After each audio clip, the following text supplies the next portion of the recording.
And good evening. Welcome to another edition of Coach's Corner here on the Highlander Activity Network. And I'm your host, Paul McDonald. Jaden Johnson, our technical director, cameraman again here this evening. And again, a reminder, we've talked about it in the past, and I'll keep reminding you again, if you're watching this live right now on the Highlander Activity Network on the Play site, a little bit of a lag with the audio and video. So the audio is going to be a little bit behind the video.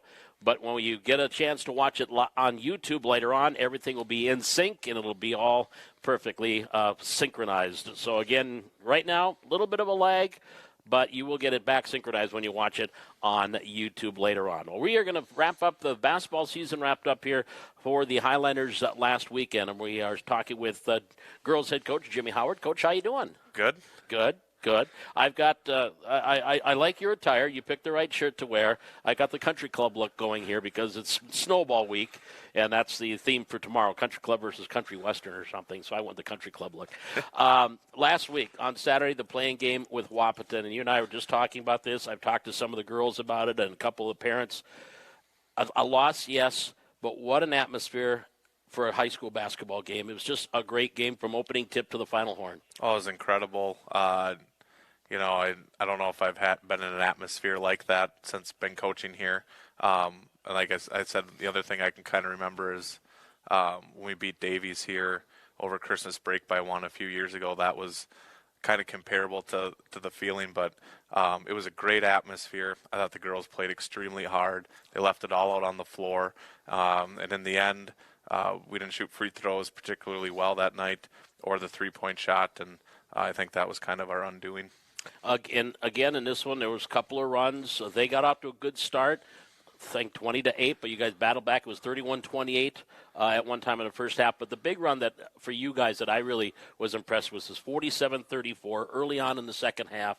Next thing you know, you were up by 4. Was there something that just clicked, or things falling in, or what kind of got that? I think it ended up being a 25-6 run or something like that for you guys. We went in. I tried to make practice really tough the day before we went down there, just knowing that the atmosphere, playing down in Wahpeton's always hard. They got a good atmosphere, and they play really well at home. And so I tried to make it, extra difficult at practice. And, we went down there. We were really aggressive. We found something that worked with 3 guards on the floor. So we were a little quicker, and we were way more aggressive in our press. They were struggling, turning the ball over a little bit.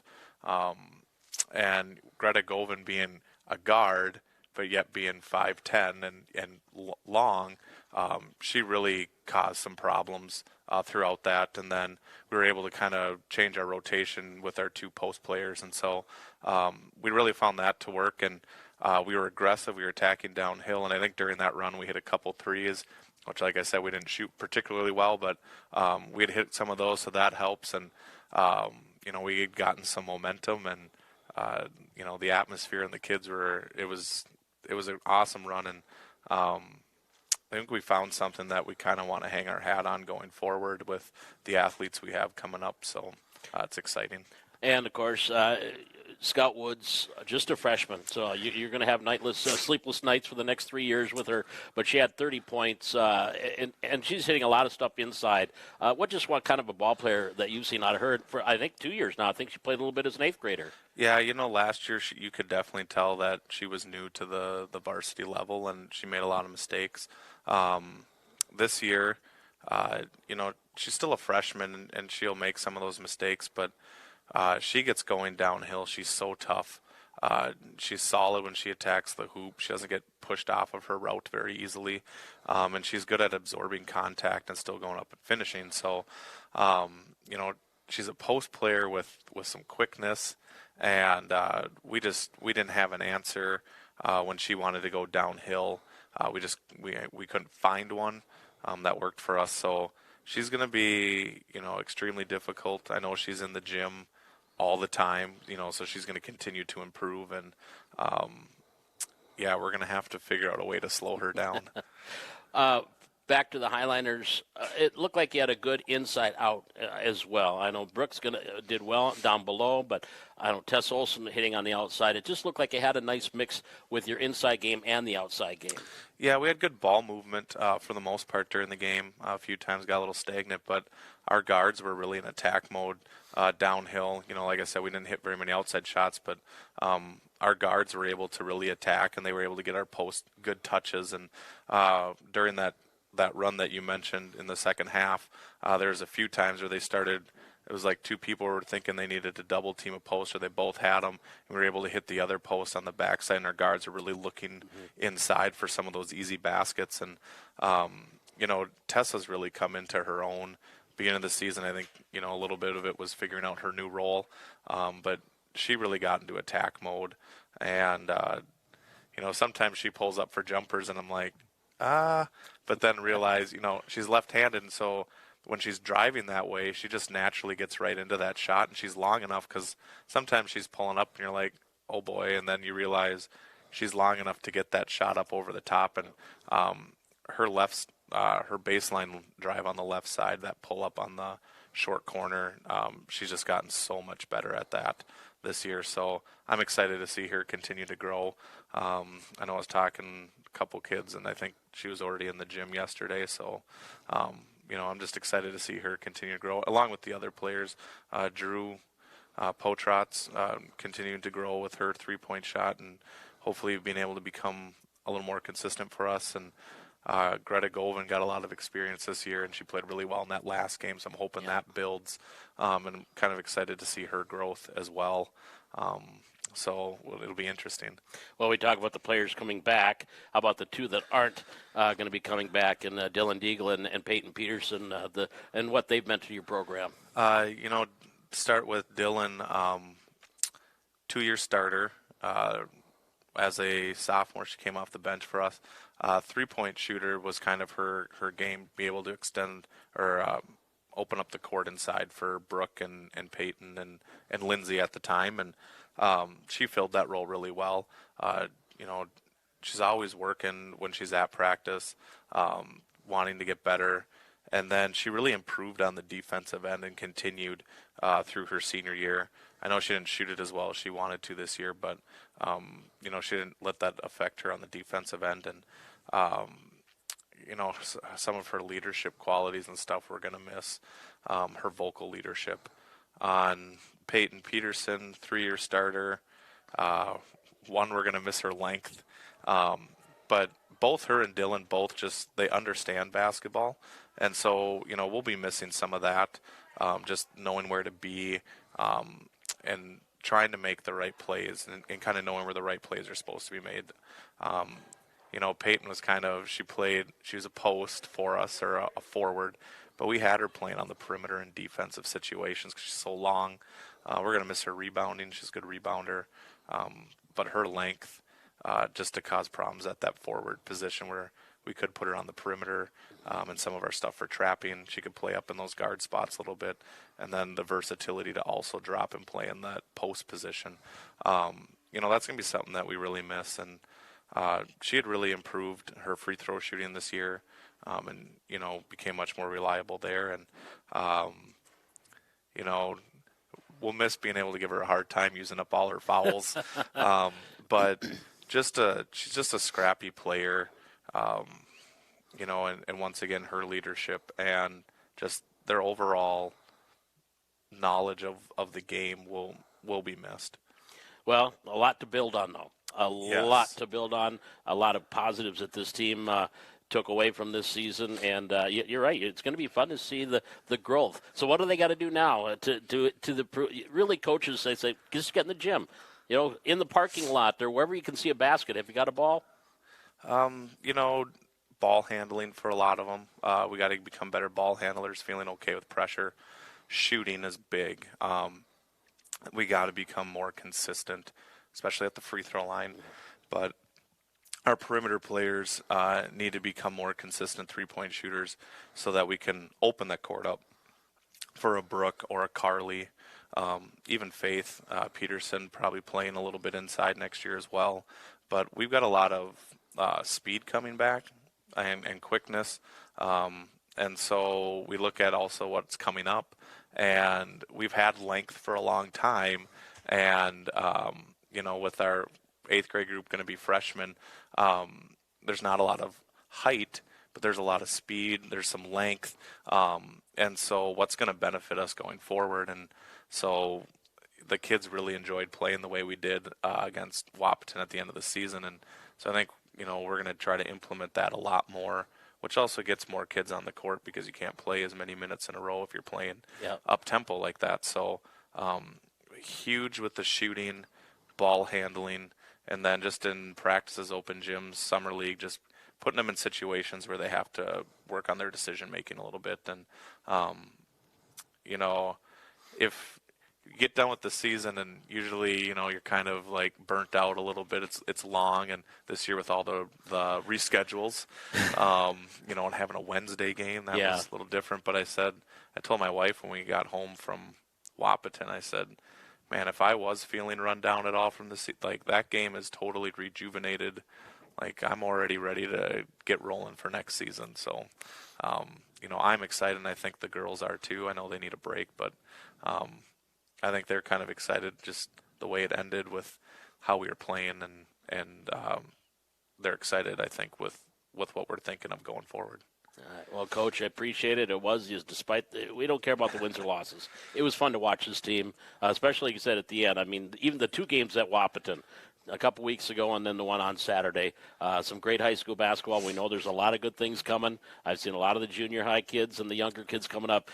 Keep an eye on Highlander basketball over the next couple of years. Yes, I'm excited for what we've got coming up and where we could be going. So really excited. We got some numbers coming up too. So it's going to be fun, and can't wait to kind of get started again. All right, Coach, thanks again. Thanks, and go Highlanders. Coach Jimmy Howard from the Highlander girls basketball team back with more Coach's Corner from the Hack on the Highlander Activity Network.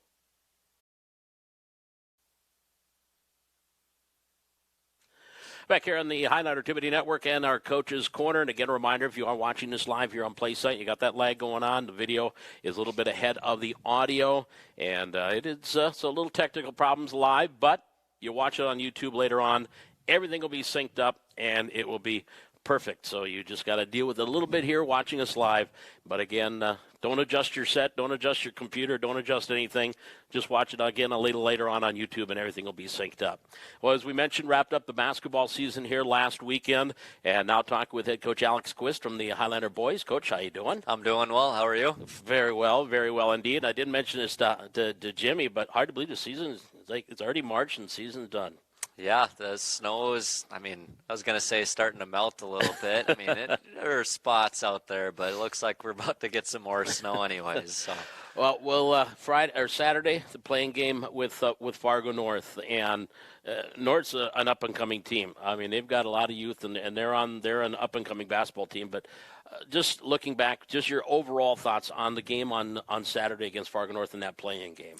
Yeah, that was it was a little bit of a tough matchup for us at times. They did a really good job of coming out and pressuring us, and that's been a little bit of an Achilles heel for us throughout the season, was when teams decide to come up and really be physical guarding us. A lot of times we have a hard time getting high-quality looks and taking care of the basketball. And so we did that in stretches on Saturday, and when we did, we played well. And when we didn't, those turned into easy buckets on the other end. And so anytime you give easy buckets to the other team, a lot of times that just builds their confidence, and it sort of snowballs where, one person hits a shot and the next person does. And so there were just a couple of those runs that were a little bit too much to overcome. We'll talk about them again at the end, but the seniors came up big. Andrew Bernstein, I think, had 21. And Adam Bitts finished with 16. But Andrew, that's got to be a career high for him, 21 points. And I think 15 came in the second half. Just what he did here on Saturday. Yeah. I'm pretty sure that was a career high for him. I think we mentioned that in the locker room after the game. And, we wanted to make sure that we sent those guys out the correct way. And so there was a point in the second half there where, it was obvious the lead was at, it was at 30, 35 with 5 minutes left or something like that. And so we wanted to make sure that those seniors were sent off the right way. And so the message in the huddle was, okay, everybody, you're allowed to shoot, but let's make sure that the seniors get their opportunities too. We want them to have fun and enjoy these last moments, something that they're going to remember. And I think we did that. I'm really pleased with, how we ended the game, where Andrew and Adam both made a couple really tough shots. I mean, they maybe shot it a little bit quicker than I would have really liked, but they were coming down the court, and they knew that it was their last time on the court because, it was at that point in the game. And I'm pretty sure in the last 4 minutes of the game, I'm pretty sure Andrew probably hit 3 threes and Adam probably hit 2 or 3 as well. So yeah, that was fun for everybody just to see those guys enjoy their last moments on the court as a Highliner. Speaking of those two, and Tucker Orner, you're 3 seniors, so your first year they were sophomores. Just what you saw over these last 3 years and their improvement on the basketball court. Yeah, I mean those are the only 3 players that I've had in the gym with me every day for 3 years. So it's a special group. It's really a special group, and from start to finish, yeah, I think I wouldn't have honestly anticipated a couple of them getting to where they were this year. And not all of that was just skill-wise either, but the leadership that those 3 gave was incredible. You look at Andrew and Adam, we're both captains, and Tucker was a kid where, I mean, I even had this conversation today with one of our other coaches, was how poor would our morale have been this year if we didn't have Tucker on our team? I mean, he was that kind of leader for us, where just the overall resiliency of him and our other seniors to endure a pretty tough season. I mean, there's no way to sugarcoat it. It was tough. There were times where it was hard to find motivation to not feel burnt out about things, but those 3 really gave us the spark and the motivation, the leadership that we needed to make sure that we didn't have regrets at the end of the season. With the seniors, okay, we talked about that, but now you got the up-and-comers, the underclassmen, a good group of underclassmen on the varsity level and even on the C squad and also junior high. Your thoughts on some of those guys coming up and the numbers that you have coming up? Yeah, well, I think first off, I think just the model that our upperclassmen, our seniors showed, and along with players in years past, I think just the leading by example, that's made a big impact on a lot of the kids that will be coming back next year. There's a lot to be excited about, though. There really is. Losing 3 players, that's not a lot in terms of basketball. You usually play 8, 9, 10 guys. And so even JV, I believe this year, I just typed in the records today. I believe JV was somewhere around maybe 8 and 12, 7 and 13, something like that on the year. And so they definitely had some stretches of good success. And then, our 9th grade team was really competitive. Junior high was competitive, and that's just where we're going to have our end of the year meeting here next week, and that's where you try to get across to those underclassmen that there's a lot of reason to be optimistic, but it doesn't mean anything unless you put in the time and you get better. And so that's going to be sort of the message we have next week. It really doesn't matter where kids are at right now. The only thing that matters is where they're going to be at next year. And so we got to get kids in the gym getting better. Put 21-20, 21-22 in the rearview mirror and look forward to the future. Yeah, absolutely. Learn from some of the things that happened this year, some things that you need to get better at, some things that maybe you excelled at, and build upon those strengths and then eliminate some of those weaknesses.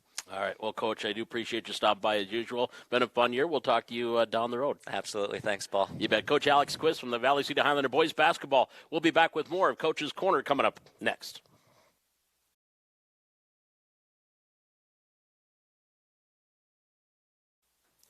Back here on the Highlander Activity Network and Coach's Corner. And again, as we're reminding you before every segment, we do have that lag. The audio is a little bit behind the video. Do not adjust your device. That's the way it is right now when you're watching it live. But again, when we get this on YouTube, it'll be all synced up and everything will be perfect on YouTube. So again, as I've said in the past, we're kind of like a 1950s Japanese Godzilla movie. The audio is going to be a little bit behind the video. We're going to take a step away from sports for a little bit. We are going to talk band and concerts. It is concert week coming up next week, and we're not kidding around. And Rebecca Elliot, the band director, joining us. How you doing? I'm very, very good. How are you? Fantastic, fantastic. And I know you are probably one of the busiest people in Valley City right now, as it is band concert week next week for you guys. It is. Yeah, Monday we started off with our 9th through 12th grade spring band concert. Then Tuesday we followed up with our junior high band and choir concert. And then Wednesday we get to take the jazz band to the winter show to perform at one of their events. Now, Monday night, are all of these, well, the first two, going to be here at the Hack? Yes, the senior high and varsity band concert is at the Hack at 7 p.m. And the junior high band and choir concert is in the Hack at 7 p.m. also. People that may not know music, you hear ensembles. We've got an ensemble. Well, usually ensembles a group. Mm-hmm. Is that same with band? It is the entire band put together? Is it certain sections? Kind of describe an ensemble, if you would, for us. Sure. So for the spring concert, it's our large group ensemble contest. A lot of schools sometimes have like large group contests. That's just in reference to this is going to be your whole ensemble, your whole band with all the instruments playing at it. So that's what we will have on Monday and Tuesday. And then our jazz band is an auditioned group, and jazz bands only have alto saxophones, tenor saxophones, bari sax, trumpet, trombone, and rhythm section. So it doesn't have all the instruments like a concert band does. Okay. When you look for pieces for them to play, is anything in your mindset, where do we have our strongest section? What are we strong with the saxophones? Are we strong with trumpet? Do you look for something like that when you put together pieces? Oh, yes. My choosing music process takes me about 2 weeks to pull all 4 or 5 pieces, because you have to make sure you're covering all the standards, of course. That's first and foremost when you're teaching. Are you covering the standards? The next thing is, are you pulling music that the kids are going to enjoy playing? Am I pulling music that I'm going to enjoy hearing for 6 weeks, 9 weeks straight? And then am I picking music that fits our ensemble needs? Our senior band doesn't have any flutes right now, so I'm not going to try and pick pieces that have a lot of flute in it. And then even further, it's the process of the concert. Do you have an opener? Do you have a closer? Is there a ballad in there? There's just so much. It takes me a really long time because I want to do it right. And I'm really excited for this concert cycle because I kind of don't want to toot my own horn. Yep. But I did kind of nail it no on pun the head. Intended. Yep. So it'll be really good. Did you play the trombone? I play the flute. You That's play the my flute. Instrument. But I play trombone at pep band. That's what I've seen, yeah. We don't have many of those. They're all playing basketball, so we only had a couple out there. So I can play trombone. When you said you look for an open and close, is close one that's got some zing to it that is going to really get people on their feet at the end? Yeah, I mean, marches, any John Philip Sousa Stars and Stripes, any of those marches are typically closers. So we do have a march that's going to be closing for senior band. But then for varsity band, for example, we picked the piece that was like the most exciting for them to play, the one they loved the most, to end on that high note. And it is super engaging as well. So you need to get Hogan's Heroes. Have you? Hogan's Heroes? Well, now I'm an old person. My dad loves Hogan's Heroes. That theme song, our band, when I was in high school, Moorhead High, they always would play Hogan's Heroes for that. So it's something you might want to look at. Okay. Look at me telling the band director how to do her job. No, I'm sorry. Lastly, Wednesday, you mentioned at the North Dakota Winter Show, which is going to get started here. And what time do you play? The show choir will start around 4, and then around 4:15, the jazz band will take over. Okay, and that's Wednesday, and we're guessing more than likely it's going to be in the South Exhibit Building on the stage in the South Exhibit Building. But you know what? Just go to the Winter Show on Wednesday, and around 3:45, get yourself some cheese curds, and then go and watch the choir and the band, because more than likely the South Exhibit, but I'm sure you can go online and find out exactly where they're going to be, but that's my guess, over in that South Exhibit Building. Anything else coming up? Are these your last 2 concerts of the year? You're going to have something as you get into April and May? This is just our spring little shebang. Then we'll start preparing for Jazzin'. For, I think this year that will be 9th through 12th grade, and then the junior high band and choir and the 6th grade band will have a concert again in May. Jazzin' and those concerts are also in May. I think that's all we have. Oh, we have All-State coming up. That's right. We don't have any kids in band participating, but we have 4 students in choir. Okay. So that's going to be really exciting. Yeah. So keep an eye out. We'll have you on them again and again, and as we get through that conference or the concert cycle. Absolutely. All right. Well, Rebecca, again, appreciate it, and good luck here next week, and the busy week for you, Monday, Tuesday, and Wednesday. Thank you. Thanks so much. You bet. That is Rebecca Elliot. She is the band director here for Valley City High School, and again, it's Monday night, Tuesday night, and then Wednesday afternoon they'll be over at the North Dakota Winter Show, and we'll have more on Coach's Corner coming up here on the Highliner Activity Network.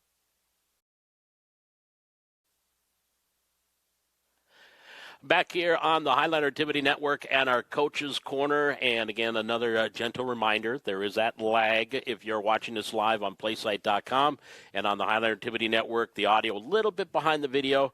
But again, when we get up and running on YouTube later on, everything will be synchronized perfectly, and it will all be as normal as can be, even with me as the host. But again, welcome back to another edition of Coach's Corner. Well, now back into the athletics, and apparently this year, if you're going to be an individual state champ, you had to have K as the first letter of your first name, because we had Colton Coy-Griebel and now Karina Olson, state champ floor exercise. How did that sound, first off? Oh, it was insane. Just going, or like seeing the scores flash up, like while I'm doing the other events. Obviously, I'm not supposed to, but I keep my eye out, like just looking who's scoring what, and then just like, holy crap, like, yeah, I have a shot. Yep. It was insane.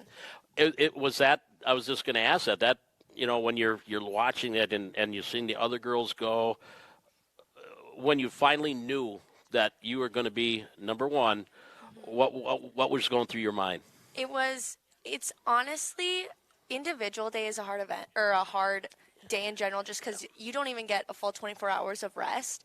And usually I've never had a very good individual state. And so I wasn't going in with, I'm going to get first. I was going in with maybe second, third, something along those lines. And so to get first was just so surreal. And you know, from the past champions, it's like one girl for like all the events. And so for me to like step in and just like change that dynamic was really cool. 9.817. That'll be your new license plate. Because I think it was 9.8, 9.8, 9.85, I think were the 3 scores. But 9.817, is that your best? No. Okay. So I got a 9.9, but it was on EDC. So it technically doesn't count because it's EDC, but I like to think it does. I know the answer to this next question, but is 4 your favorite event? Actually, it's not. It isn't. Ooh, No. I like it. You threw me a curveball. I like that. What is your favorite? Beam. Beam? Mm-hmm. Okay. It's just, I have never really had a fear of beam. And so it's just always been my ride or die. And on team day, scoring that all-time high of 9.17 or 9.917 was, it was just like click that I was like, this is it. Like, I need to do this, like copy and paste for tomorrow, which, I mean, I didn't, but there's always next year, so I'm not too bummed about it. And I know I had a good season, and So I'm happy with it. And I think I saw your EDC routine. I think that's the routine that I saw up on one of the social medias. When you look at the floor, that's all choreographed by you, right? Is that something, or do you get some help? How does that go into it? So it depends on the girl. Sometimes, like in really rare circumstances, we'll make routines for other girls, or we'll just recycle routines. So say I had my routine, then I can pass it down to a 6th grader that's coming up, or we'll have a coach make it. Okay. As a team, a 3rd place finish for the team. Now, yeah, I know that state championship. Last year you were close at not finishing 2nd. Despite that, though, you still have to be pleased with the way this year went. Yes, I'm just so grateful for my teammates and the amazing girls that we have on the team. It's just we would not have done as well as we did, even though we did get 3rd, and that was lower than what we wanted. Yeah. But I mean, we still got a high score. Yeah, 145 Yep. and change. So that was, I'm beyond happy with that, and just like knowing the amount of work and dedication the girls have put in this year, I'm just beyond ecstatic. And you and Abby being the old ladies on the team as juniors, no seniors on this team. Is that something, too, you take in where you look at Grace and Zoe and Maddie and the younger athletes and kind of take them under your wing and help them through the process? And gymnastics is such a mental game that you get so discouraged and you get scared of skills, and just seeing how much the girls have really overcome that and just dedicated themselves to the sport this year. It was amazing to see. And Jada Nelson, Yes. who came out for gymnastics this year. Well, originally our manager, and then decided I'm going to go for it. And I was so happy because me and her used to be really good friends. We grew up together doing gymnastics, and due to injury, she had to be done, which sucked because it kind of friendship kind of lost. But it's okay. And so to have her come back just brings up so many childhood memories, and just it's so fun to have her back. Abby, I think 3rd in the all-around, and then you took 5th, and I want to say Grace was 11th. So there was 3 athletes in the top 15 when it came right down to it. Again, Dickinson had Karski and Fridley again up at the top. And watching those young ladies, do you kind of keep an eye on when they're doing stuff and put something in the file in the back of your mind? Yeah. So I recently just became really close friends with them, and so I want to support them with all of my heart, but it gets difficult because they're my competition. Right. And I don't see my teammates as competition. Even on an individual day, I never view them as I'm going to beat you. Yeah. I want to win against you. But in seeing those, I see them as my teammates, those girls from Dickinson, and it's hard, but I mean, you don't really don't want to have that mindset of like, I'm going to beat you, I'm going to win. It's just, I wish the best for both of us. It seems like at the gymnastics events that I have been at, the fans and athletes, you are cheering for the other athletes as they're doing their routine. Sometimes you might stop and watch if they're on the beam, or if maybe that's their good event that you want to kind of watch it. Is it just what? I guess I won't say why. I mean, it's just funny how that is. Not funny, but it's very heartwarming actually to see that the fans can cheer for other schools' athletes.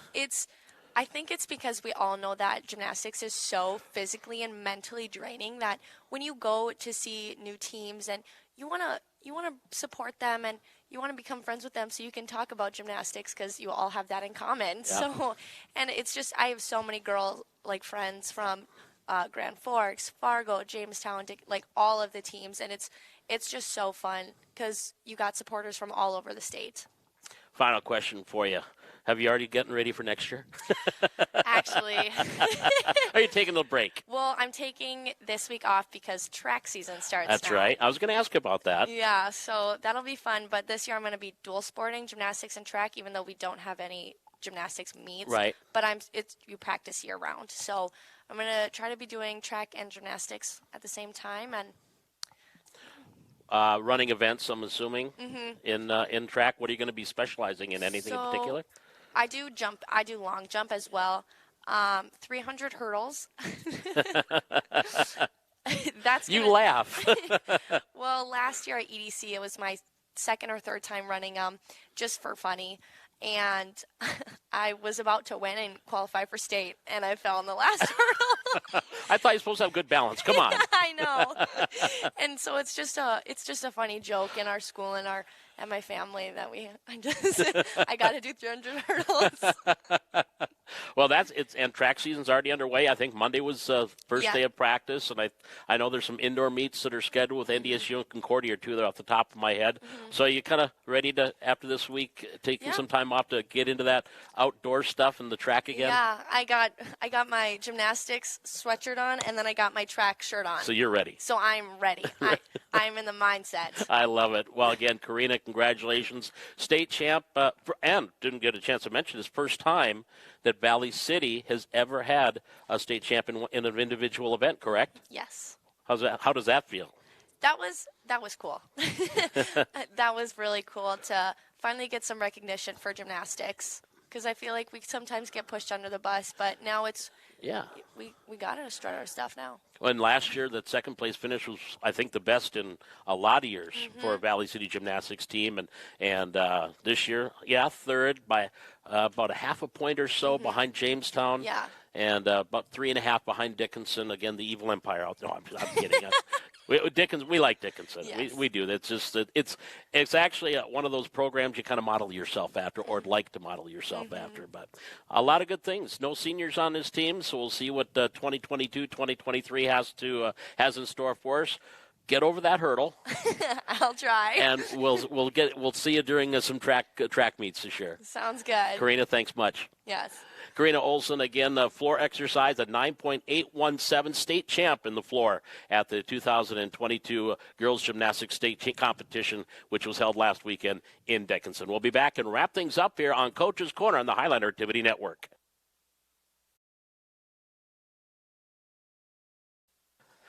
Back here on the Coach's Corner on the Highliner Activity Network. And again, a reminder, if you're watching this live on Playside, a little bit of that audio lag.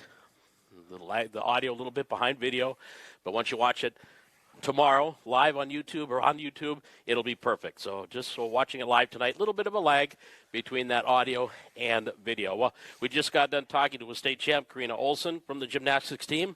Now head coach Johnny Tobler joining. John, how you doing? Hey, doing well. I asked her, how does that sound, state champ Karina Olson for floor exercise? As a coach, that's got to be first ever Highliner to win an individual competition. Yeah, it's just it's an amazing thing. I mean, to see her go out there and perform both in the team competition and individual competition the way she did this year in comparison to last year is just it's outstanding, and it's encouraging to see her do that. I mean, we knew she could do it last year, and it just being on that level, and nerves get to you, and we saw that last year, but it was a different story this year, so very exciting stuff.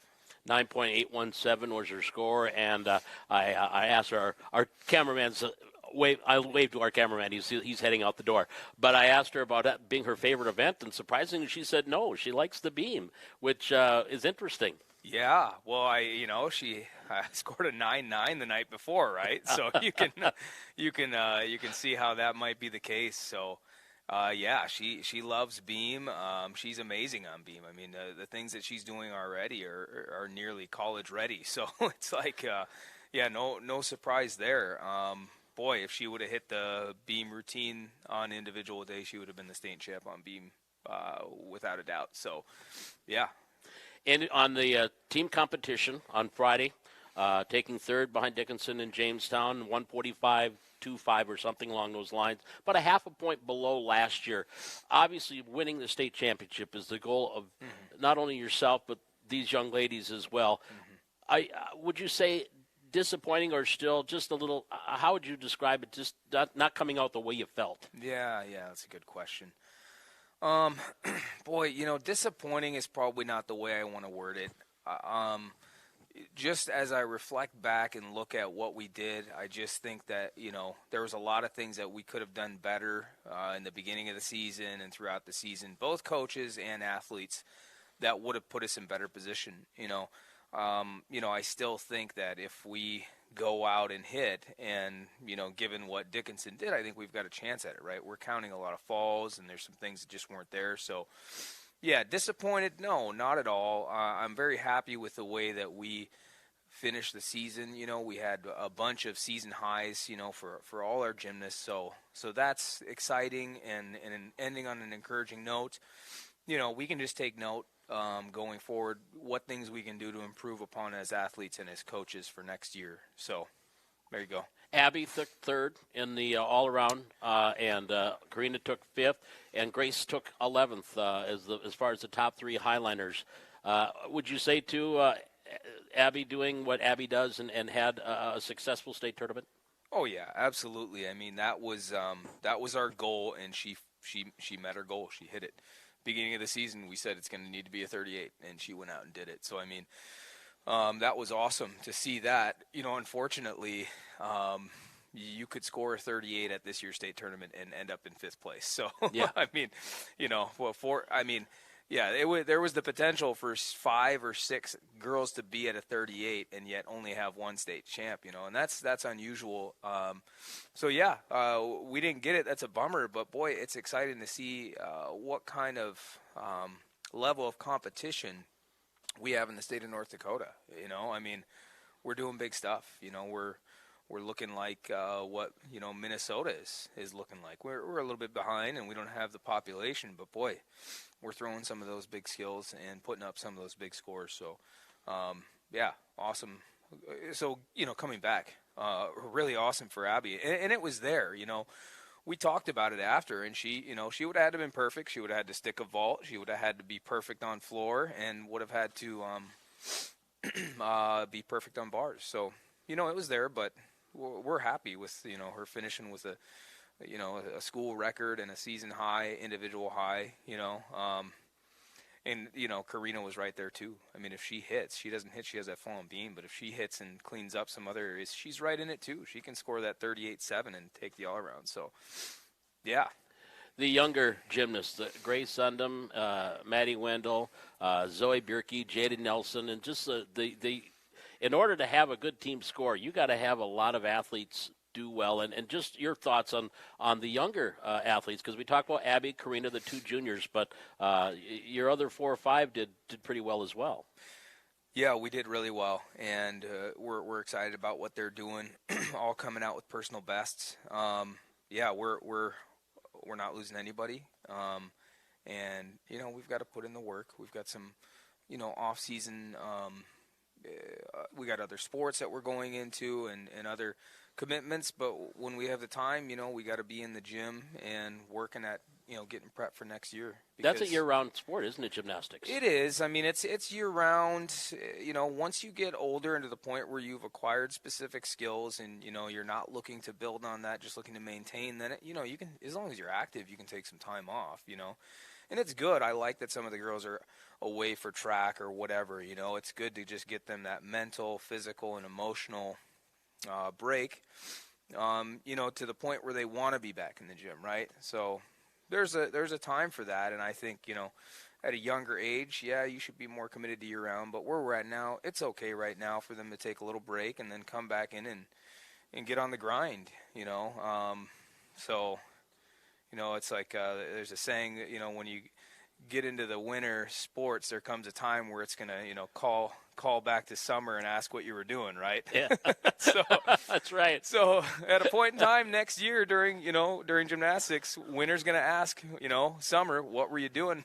And, you find out at the state tournament, right? So Yeah, exactly. So, yeah, we got to be working out in the summer. And, Grace and Maddie and Zoe and Jada and Karina and Abby, they all know. And they all know what our goals are, what our expectations are, and what they need to do, whether it's upgrades, whether it's getting stronger here, So it'll all be laid out for us to play it out. And, hopefully they come in and are hungry and, get a taste of, what they could do, and we got to come together as a team, I'm going to have required movies for them to watch before they even come out for gymnastics next year, because I want them to get bought into that team, The Miracle is going to be one, and Remember the Titans will be the other, So, getting bought into that, I think we got to do that. We really do need to come in with the attitude that I'm working and building and contributing towards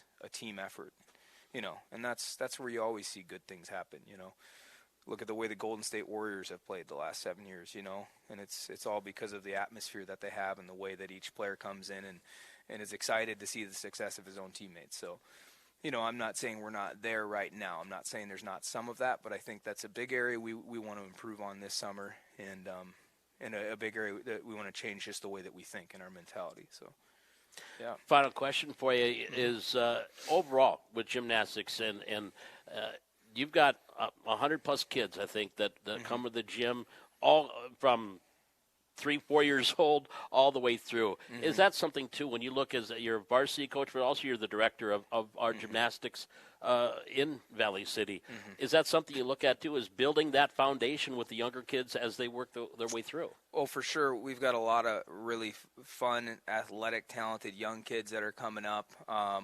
So, yeah, we're moving in the right direction there. We're looking at adding a couple classes, kind of expanding and stretching out our program a little bit this coming session. So, yeah, I mean, they're there. The pieces are there. We've got some athletes that could potentially move up and fill high school spots this year, but we're going to hold them back and just work more on, getting them ready. And, being that where we're at, I really don't think we need to move any up. So, yeah, with that's exciting. I hope that what, everybody saw us do this year gets some excitement and get some kids back in the gym, I'd love to see those numbers continue to grow. And, for our younger, pre-K kids, our preschool and early school age, I just think all those kids should be in there for a session a year. It does so much for you, as to whatever you're going to do, if you're going to go play hockey or soccer, basketball, or if you just want to be able to comfortably move around during Phi Ed class, whatever it is, it does so much for you. You reap so many benefits from taking gymnastics at a young age. So, yeah. Well, John, I appreciate you coming out and joining us here tonight. Again, congratulations on another outstanding year for our Highliner gymnasts, and we look forward to good things to come and in the coming years. No seniors, as you mentioned. Yeah. So a lot to look forward to for 2022, 2023. You bet. Thanks, Bud. Appreciate it. Yeah, thanks for having me. You bet. Coach John Tobler from the Valley City Highliner Gymnastics team, and we'll be back, wrap it up here on Coach's Corner on the Highliner Activity Network.